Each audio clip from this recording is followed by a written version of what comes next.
This video is about market attractiveness, and we're going to look at market attractiveness in the context of the McKinsey GE matrix. Now, this matrix was developed in the 1970s. It was an outcome of collaboration between McKinsey and Company and General Electric. It's a 9-cell portfolio matrix. It's a matrix with 9 cells. And it was used as a tool used by General Electric to assess the performance of its strategic business units, or SBUs. You'll often see the word or the letters SBU in business writing, and it's worth knowing it's strategic business units. So strategic business units are like offshoots of the main industry that are set up. They become really small companies in themselves, but General Electric wanted to know which ones were doing well and which ones were not doing so well, and how could it be assessed. The aim of the matrix is to map the strategic business unit on a grid of the industry, and the SBU's position in the industry then plotted. So it's possible to see where the SBU stands in the context of the industry.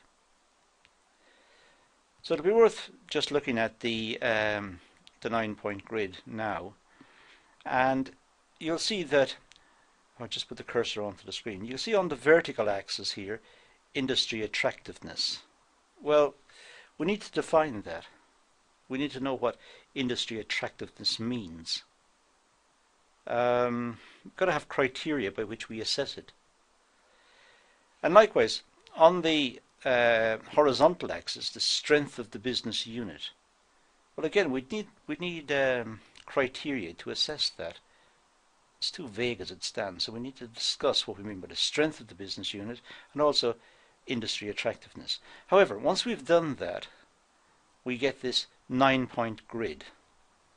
So let's say, for example, the industry is deemed to be very low attractiveness. It's not very attractive, so it's down here, low. And let's say also the business unit. The business unit doesn't have a lot of strength. It's a weak business unit. So if that was the outcome, a weak business unit, in other words, low strength and low industry attractiveness, then the recommendation is in this cell here, which is to harvest. And by harvest means look critically at the business, perhaps liquidate it, perhaps take out the resources and use them more effectively elsewhere. But on the other hand, if the market attractiveness is high and the strengths of the business unit are seen as high, then it's worth perhaps growing the business because there are opportunities here. And there are other situations where you just hold and wait and see. So these ones perhaps dispose, be more critical, get in and see exactly what's happening. Is it worth continuing? These ones, hold on, wait and see, and in the red, grow it, grow the business and see what happens. It looks like opportunities there. Suggestions can be made to grow, hold, or harvest an SBU. This decision is based on the position in the matrix. So to grow it means strong business units in attractive markets, or average business units in attractive markets, and strong business units in average industries. Well, we saw that from the matrix. The grow ones are simply these. The hold ones are the average business units in average industries, and so on. So if we go back, we can look at the hold. The hold are low against high strength, low attractiveness, high strength, medium attractiveness, medium strength, high attractiveness and low business unit strength. Hold, try and do something about it, try and fix the situation. So those are the three there, and harvest weak business units in unattractive markets. Chances here you want to get out and, as I said, liquidate. Do something better with the resources tied up in those strategic business units. Now, let's talk about the industry attractiveness, because it's one of the axes on the grid. And we need to know what we mean by that. It's determined by the following elements. By the rate of market growth. Clearly that's an indicator of how attractive the market is. The total size of the market as well. Some markets have to have a threshold level before they become worthwhile markets, worthwhile for businesses to be involved in. Very small markets may not be that attractive. Large markets may be. What's the profitability of the business, and how competitive is the business? What sort of competitors are in there, and what's their behaviour? Are they quite aggressive? Are they innovative? What's going on in terms of the competition in that particular market? Are there opportunities to differentiate, and perhaps even global opportunities, perhaps to take the product or the activities of the SBU, of the strategic business unit, and transplant them overseas and start a new business overseas? Possible. Take a lot of resources, but it may be worth looking at. What are the environmental factors involved in the business?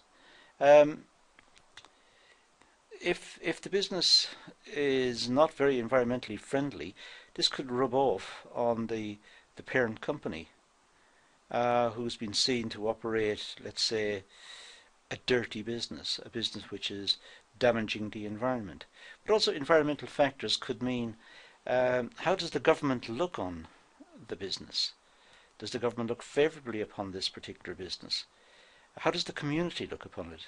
Is it creating jobs and training, and is it enhancing the community in some way?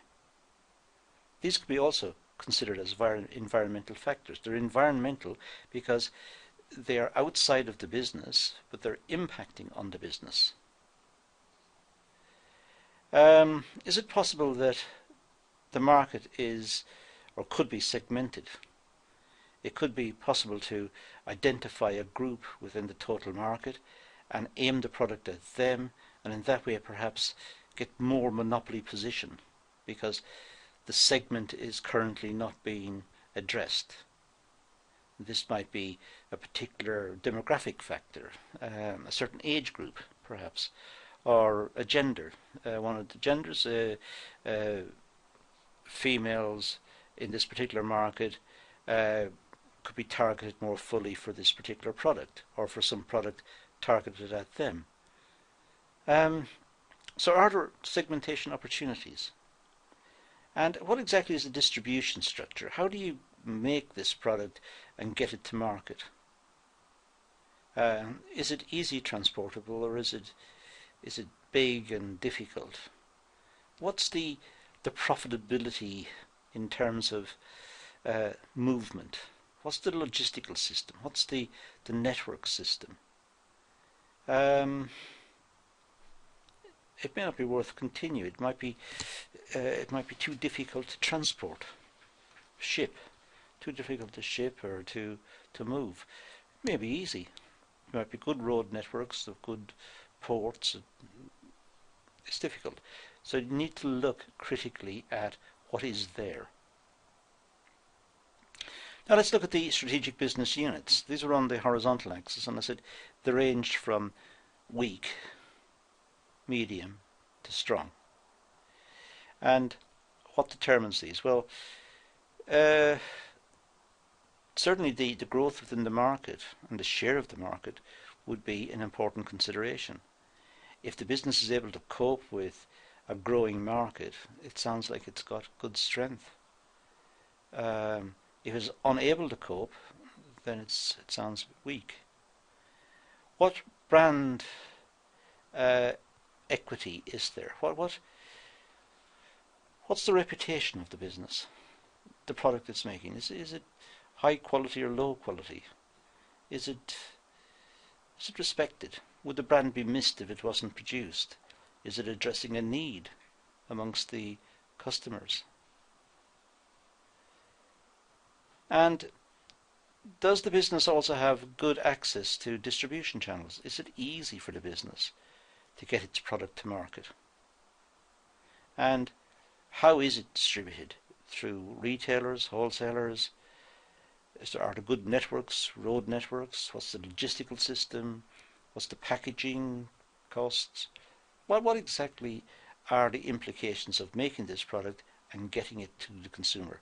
The implications in terms of transport, distribution, and positioning in the market as well. It's not just a question of placing it with certain retailers. Perhaps the retailers have to be carefully selected to reflect the position that the producers want in the market. And what's the profit margins of the business compared to rivals? Is it more expensive to produce than the rivals? Is it efficient or inefficient at production? And what would be the key competencies or the key strengths of the business? Is it in the personnel? Is it in the design of the business? Is it in the intellectual property of the product? What exactly is the strength of the business? And how much of this product can be produced? What are the costs? Is it easy to get raw materials? Does it depend on a very specialized labor market? And perhaps those skills might be in short supply, or they could be poached by other competitors. So what is the production capacity and what are the costs? Has the business got a history of innovation? Or did it come up with the original idea and it's been stagnant ever since? It's just sat back with the original product, quite happy to trundle along and make the product, put it to market, and hope everything is going to be okay? Or is it one of those business units that is constantly trying to come up with a better product, who's trying to gauge customer needs through market research, through involvement with consumer groups, so that it can design or redesign products and put them out to exploit niches in that market? And does the business unit have financial access to resources? Can it stand on its own feet? Can it look after itself? Can it manage its cash flow? Can it invest in latest equipment? Can it invest in people and ensure that the workers have the adequate skills to produce a quality product? Now, all of these considerations leads to an assessment of the strategic business unit, which fits into the McKinsey GE matrix.